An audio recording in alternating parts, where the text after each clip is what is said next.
बिस्मिल्लाहिर्रहमानिर्रहीम। सजनों ते बेलियो, मैं तुहाडा मेज़बान डॉक्टर इजहार अहमद गुलजार। अज दी इस नशिश्त, इस प्रोग्राम दे विच असीं तुहानूं पंजाबी अफसाना सुना रहे हां। अफसाने दा सरनामा है वेले दी खेड़। वेले दी खेड़। खाना खा लो, खाना खा लो ਦੀ ਆਵਾਜ਼ ਸੁਣਦਿਆਂ ਸਾਰੀ ਇੰਜ ਅਫਰਾ ਤਫਰੀ ਪੈ ਗਈ ਜਿਵੇਂ ਕਿਸੇ ਦੁਸ਼ਮਣ ਮੁਲਕ ਨੇ ਹਮਲਾ ਕਰ ਦਿੱਤਾ ਹੋਵੇ। ਲੋਕ ਬਾਹਾਂ ਟੰਗ ਕੇ ਗੋਸ਼ਤ ਵਾਲੀਆਂ ਡਿਸ਼ਾਂ ਨੂੰ ਰਾਹ ਵਿੱਚ ਇੰਜ ਬੋਚ ਲੈਂਦੇ ਜਿਵੇਂ ਉਹਨਾਂ ਕੋਈ ਇਨਾਮ ਜਿੱਤਣਾ ਹੋਵੇ। ਬੰਦਿਆਂ ਦੀ ਅਜ਼ਲੀ ਭੁੱਖ ਨੰਗੀ ਹੋ ਗਈ ਸੀ। ਮੈਂ ਕਿੰਨੀ ਵਾਰੀ ਕੋਸ਼ਿਸ਼ ਕੀਤੀ ਵੀ ਮੈਨੂੰ ਵੀ ਕਿਧਰੋਂ ਕੋਈ ਮੌਕਾ ਮਿਲੇ ਤੇ ਮੈਂ ਵੀ ਕੋਈ ਪੇਟ ਪੂਜਾ ਕਰ ਲਵਾਂ। ਮੈਂ ਬੜੀ ਬੇਬਸੀ ਨਾਲ ਆਲ ਦੁਆਲੇ ਝਾਤੀ ਮਾਰੀ ਤੇ ਇੱਕ ਨੁਕਰੇ ਇੱਕ ਬਜ਼ੁਰਗ ਨੂੰ ਪਲੇਟ ਵਿੱਚ ਨਿਰਾ ਸਲਾਦ ਰੱਖ ਕੇ ਭੋਰਾ ਭੋਰਾ ਖਾਂਦਿਆਂ ਵੇਖ ਕੇ ਬੜਾ ਹੈਰਾਨ ਹੋਇਆ। ਮੈਂ ਇੱਕ ਸਹਾਫੀ ਹਾਂ ਤੇ ਇਹੋ ਜਿਹੀ ਖਬਰ ਦੀ ਤਲਾਸ਼ ਵਿੱਚ ਰਹਿਣਾ ਵਾਂ। ਮੈਨੂੰ ਆਪਣਾ ਖਾਣਾ ਪੀਣਾ ਤੇ ਭੁੱਲ ਗਿਆ ਤੇ ਮੈਂ ਹੌਲੀ ਹੌਲੀ ਉਸ ਬਜ਼ੁਰਗ ਦੇ ਕੋਲ ਜਾ ਖਲੋਤਾ। ਇੱਧਰ ਉੱਧਰ ਵੇਖ ਕੇ ਮੈਂ ਗੱਲ ਸ਼ੁਰੂ ਕੀਤੀ, ਮੀਆਂ ਜੀ ਇਹ ਕੀ ਹੋ ਰਿਹਾ ਏ? ਵੇਖੋ ਨਾ ਕਿਵੇਂ ਅੰਨ ਪਿਆ ਹੋਇਆ ਏ। ਬਜ਼ੁਰਗ ਨੇ ਬੜੀ ਹਸਰਤ ਨਾਲ ਉਧਰ ਵੇਖਿਆ ਤੇ ਆਖਣ ਲੱਗਾ, ਬਸ ਵੇਲੇ ਦੀ ਗੱਲ ਏ, ਬਸ ਵੇਲੇ ਦੀ ਗੱਲ ਏ ਨਾ, ਲੋਕ ਜ਼ਰਾ ਖਿਆਲ ਨਹੀਂ ਕਰਦੇ। ਮੈਂ ਆਖਿਆ, ਮੈਂ ਤੁਹਾਡੇ ਵਾਸਤੇ ਖਾਣਾ ਲਿਆਉਣ ਦੀ ਕੋਸ਼ਿਸ਼ ਕਰਦਾ ਵਾਂ। ਮੈਂ ਟੁਰਨ ਲੱਗਾ ਤੇ ਬਜ਼ੁਰਗ ਨੇ ਆਖਿਆ, ਨਹੀਂ ਨਹੀਂ ਨਹੀਂ ਪੁੱਤਰ, ਮੈਂ ਆਪੇ ਨਹੀਂ ਖਾ ਰਿਹਾ, ਡਾਕਟਰ ਨੇ ਬੰਦ ਕੀਤਾ ਹੋਇਆ ਏ। ਮੈਨੂੰ ਉਸ ਬਜ਼ੁਰਗ ਤੇ ਬੜਾ ਤਰਸ ਆਇਆ। ਮੈਂ ਗੱਲ ਅਗਾਂਹ ਤੋੜਦੇ ਐਵੇਂ ਆਖਿਆ, ਮੈਂ ਤੁਹਾਨੂੰ ਕਿਧਰੇ ਵੇਖਿਆ ਏ ਪਰ ਯਾਦ ਨਹੀਂ ਆ ਰਿਹਾ। ਬਜ਼ੁਰਗ ਨੇ ਆਖਿਆ, ਨਹੀਂ ਹੋ ਪੁੱਤਰਾ, ਮੈਂ ਤੇ ਘੱਟ ਹੀ ਬਾਹਰ ਨਿਕਲਦਾ ਵਾਂ। ਇਹ ਤੇ ਸ਼ੇਖ ਮੁਖਤਾਰ ਨੇ ਬਹੁਤਾ ਹੀ ਮਜਬੂਰ ਕੀਤਾ ਸੀ ਤੇ ਮੈਨੂੰ ਇੱਥੇ ਆਉਣਾ ਪਿਆ। ਵੈਸੇ ਮੈਂ ਫੈਸਲ ਟਾਊਨ ਵਿੱਚ ਰਹਿਣਾ ਵਾਂ। ਤੁਸੀਂ ਕੀ ਕਰਦੇ ਹੋ? ਮੈਂ ਉਹਨਾਂ ਨੂੰ ਦੱਸਿਆ ਵੀ ਮੈਂ ਇੱਕ ਸਹਾਫੀ ਹਾਂ। ਮੈਨੂੰ ਤੁਹਾਡੇ ਵਰਗੇ ਬਜ਼ੁਰਗਾਂ ਨਾਲ ਗੱਲਬਾਤ ਕਰਕੇ ਬੜੀ ਖੁਸ਼ੀ ਹੁੰਦੀ ਏ। ਬਜ਼ੁਰਗ ਗੱਲਾਂ ਕਰਦੇ ਕਰਦੇ ਮੈਨੂੰ ਪਰਾਂ ਲੈ ਗਿਆ। ਲੋਕ ਖਾ ਪੀ ਕੇ ਵਿਹਲੇ ਹੋ ਗਏ ਤੇ ਬਜ਼ੁਰਗ ਨੇ ਵੀ ਟੈਂਟ ਚੋਂ ਬਾਹਰ ਨਿਕਲਣ ਲੱਗਿਆ। ਮੈਨੂੰ ਆਖਿਆ, ਕਦੀ ਮਿਲਣਾ? ਮੈਂ ਆਖਿਆ, ਜੀ ਜ਼ਰੂਰ ਹਾਜ਼ਰ ਹੋਵਾਂਗਾ। ਫਿਰ ਬੋਝੇ ਚੋਂ ਆਪਣਾ ਕਾਰਡ ਕੱਢ ਕੇ ਮੈਨੂੰ ਫੜਾਉਂਦੇ ਹੋਏ ਆਖਿਆ, ਇਹ ਮੇਰਾ ਪਤਾ ਏ। ਮੈਨੂੰ ਉਹ ਬਜ਼ੁਰਗ ਬੜਾ ਹੀ ਨਿੱਘਾ ਜਿਹਾ ਲੱਗਿਆ। ਗੱਲ ਆਈ ਗਈ ਹੋ ਗਈ। ਵਾਹਵਾਂ ਦਿਨਾਂ ਮਗਰੋਂ ਮੈਂ ਉਧਰ ਦੀ ਲੰਘ ਰਿਹਾ ਸਾਂ ਤੇ ਮੈਨੂੰ ਉਸ ਬਜ਼ੁਰਗ ਦਾ ਖਿਆਲ ਆਇਆ। ਸੋਚਿਆ ਕਿਉਂ ਨਾ ਮਿਲਦਾ ਚੱਲਾਂ। ਥੋੜੇ ਚਿਰ ਬਾਅਦ ਹੀ ਮੈਂ ਇੱਕ ਵੱਡੀ ਤੇ ਸੋਹਣੀ ਕੋਠੀ ਦੇ ਬਾਹਰ ਲੱਗੀ ਹੋਈ ਘੰਟੀ ਦਾ ਬਟਨ ਦਬਾ ਰਿਹਾ ਸਾਂ। ਥੋੜੇ ਜਿਹੇ ਚਿਰ ਪਿੱਛੋਂ ਇੱਕ ਹੌਲੇ ਜਿਹੇ ਮੁੰਡੇ ਨੇ ਬਾਹਰ ਆ ਕੇ ਮੈਨੂੰ ਸਿਰ ਤੋਂ ਪੈਰਾਂ ਤੀਕ ਵੇਖਿਆ ਤੇ ਪੁੱਛਣ ਲੱਗਾ, ਹਾਂਜੀ ਕਿਹਨੂੰ ਮਿਲਣਾ ਜੀ? ਮੈਂ ਆਖਿਆ, ਜੀ ਮੀਆਂ ਸਾਹਿਬ ਨੂੰ ਦੱਸੋ, ਰਹਿਮਾਨ ਆਇਆ ਏ, ਸਹਾਫੀ ਅਖਬਾਰ ਵਾਲਾ ਰਹਿਮਾਨ।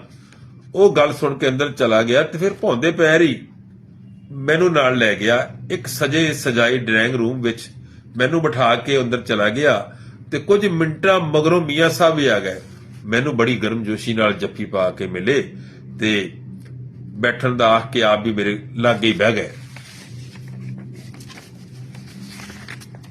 ਤੇ ਨੌਕਰ ਨੂੰ ਕੁਝ ਲਿਆਉਣ ਦਾ ਇਸ਼ਾਰਾ ਕੀਤਾ। ਮੀਆਂ ਸਾਹਿਬ ਆਖਣ ਲੱਗੇ, ਰਹਿਮਾਨ ਸਾਹਿਬ, ਮੈਂ ਕੁਝ ਦਿਨਾਂ ਤੋਂ ਤੁਹਾਨੂੰ ਯਾਦ ਹੀ ਕਰ ਰਿਹਾ ਸਾਂ ਤੇ ਫਿਰ ਮੈਂ ਸੋਚਿਆ ਖਬਰੇ ਤੁਸੀਂ ਭੁੱਲ ਗਏ ਹੋਵੋ। ਆਹੋ ਭਾਈ, ਇਹ ਅਖਬਾਰ ਵਾਲੇ ਵੱਡੇ ਲੋਕ ਹੁੰਦੇ ਨੇ ਨਾ। ਮੈਂ ਏਡੀ ਵੱਡੀ ਕੋਠੀ ਇੰਨੀ ਚੁੱਪ ਚੁਪਾਣ ਵੇਖਦੇ ਹੋਏ ਆਖਿਆ, ਲੱਗਦਾ ਏ ਬਾਕੀ ਜੀ ਸ਼ਾਇਦ ਕਿਧਰੇ ਗਏ ਹੋਏ ਨੇ। ਬਜ਼ੁਰਗ ਨੇ ਉਦਾਸ ਜਿਹਾ ਹਾਸਾ ਹੱਸ ਕੇ ਆਖਿਆ, ਬਸ ਬੇਟਾ, ਇਹ ਚੁੱਪਚਾਣ ਤੇ ਕਈ ਸਾਲਾਂ ਤੋਂ ਮੇਰੀ ਹਯਾਤੀ ਦਾ ਹਿੱਸਾ ਏ। ਮੈਂ ਹੈਰਾਨੀ ਨਾਲ ਆਖਿਆ, ਖੈਰ ਤੇ ਹੈ? ਬਜ਼ੁਰਗ ਨੇ ਆਖਿਆ, ਹੁਣ ਤੇ ਬਸ ਇਹ ਕੰਧਾਂ ਕੋਠੇ ਹੀ ਮੇਰੀ ਗੱਲ ਸੁਣਨ ਵਾਸਤੇ ਰਹਿ ਗਏ ਨੇ। ਤੇ ਫਿਰ ਨੀਵੀਂ ਪਾ ਕੇ ਆਖਣ ਲੱਗਾ, ਇਹ ਐਡੀ ਵੱਡੀ ਕੋਠੀ ਮੇਰੇ ਵਾਸਤੇ ਇੱਕ ਪਿੰਜਰਾ ਏ। ਐਸਾ ਪਿੰਜਰਾ ਜਿਹਦੇ ਵਿੱਚ ਮੈਂ ਕਿਸੇ ਡਰੋਂ ਵਿਛੜੇ ਹੋਏ ਪੰਛੀ ਵਾਂਗੂ ਕੱਲਾ ਹੀ ਕੁਰਲਾਦਾ ਰਹਿਣਾ ਵਾਂ। ਮੈਂ ਬੜੇ ਗੌਰ ਨਾਲ ਤੇ ਹੈਰਤ ਨਾਲ ਉਹਦੀ ਗੱਲ ਸੁਣ ਰਿਹਾ ਸਾਂ। ਉਹ ਆਖ ਰਿਹਾ ਸੀ, ਪੁੱਤਰ, ਮੈਂ ਬੜੇ ਔਖੇ ਦਿਨ ਵੇਖੇ ਨੇ। ਸਿਰ ਤੇ ਕੱਪੜੇ ਦੀ ਗਠੜੀ ਚੁੱਕ ਕੇ 50-50 ਮੀਲ ਪੈਦਲ ਹੀ ਸਫ਼ਰ ਕੀਤਾ ਏ।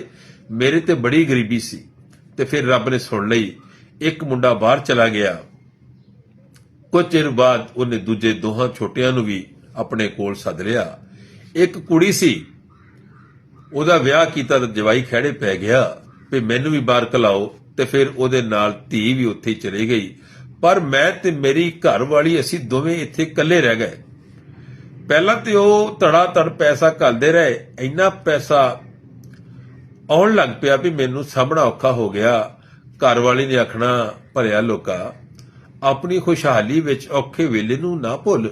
ਪਰ ਮੈਨੂੰ ਦੌਲਤ ਦੀ ਖੁਮਾਰੀ ਨੇ ਅੰਨ੍ਹਿਆ ਕਰ ਛੱਡਿਆ ਸੀ।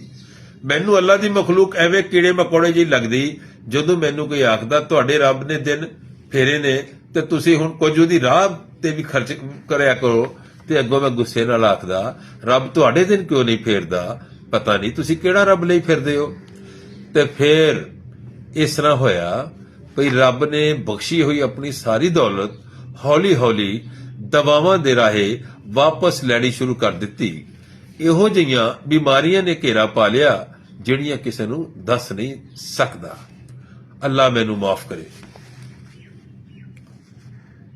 5-6 ਸਾਲ ਪਹਿਲੋਂ ਵੱਡਾ ਪੁੱਤਰ ਆਇਆ ਸੀ ਤੇ ਇਹ ਕੋਠੀ ਬਣਵਾ ਕੇ ਫਿਰ ਚਲਾ ਗਿਆ। ਸੁਣਿਆ ਹੈ ਉਹਦੇ ਨਾਲ ਨਾਲ ਨਿੱਕੀਆਂ ਦੋਹਾਂ ਨੇ ਵੀ ਉੱਥੇ ਕੋਈ ਮੇਮਾਂ ਕੀਤੀਆਂ ਹੋਈਆਂ ਨੇ। ਮਹੀਨੇ 2 ਮਹੀਨੇ ਪਿੱਛੋਂ ਖਰਚਾ ਘਲਾਉਂਦੇ ਰਹਿੰਦੇ ਨੇ। ਪਿਛਲੇ ਵਰੇ ਮੇਰੇ ਘਰ ਵਾਲੀ ਅੱਲਾ ਨੂੰ ਪਿਆਰੀ ਹੋ ਗਈ। ਉਹਨਾਂ ਨੇ ਟੈਲੀਫੋਨ ਤੇ ਹੀ ਅਫਸੋਸ ਦਾ ਇਜ਼ਹਾਰ ਕਰਕੇ ਗੱਲ ਮੁਕਾ ਦਿੱਤੀ।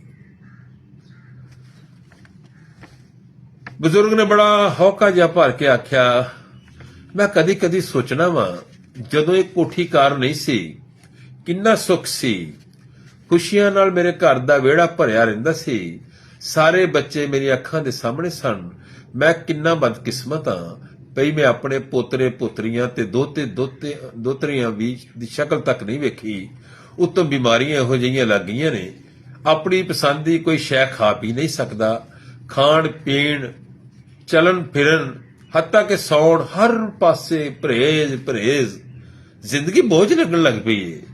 ਜਦੋਂ ਪੈਸਾ ਕੋਲ ਨਹੀਂ ਸੀ, ਬਜ਼ੁਰਗ ਨੇ ਬੜਾ ਹੌਕਾ ਜਿਹਾ ਭਰ ਕੇ ਆਖਿਆ, ਜਦੋਂ ਪੈਸਾ ਕੋਲ ਨਹੀਂ ਸੀ ਉਦੋਂ ਬੜਾ ਕੁਝ ਖਾਣ ਨੂੰ ਜੀ ਕਰਦਾ ਸੀ।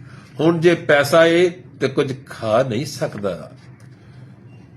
ਕੋਲ ਕੋਈ ਸ਼ੈ ਨਾ ਹੋਵੇ ਤੇ ਸਬਰ ਆ ਜਾਂਦਾ ਏ, ਪਰ ਸਭ ਕੁਝ ਹੁੰਦਿਆਂ ਸੁਣਦਿਆਂ ਹਰ ਵੇਲੇ ਦਿਲ ਤਰਸਦਾ ਰਵੇ ਤੇ ਇਸ ਤੋਂ ਵੱਧ ਕੀ ਅਜ਼ਾਬ ਹੋ ਸਕਦਾ ਏ।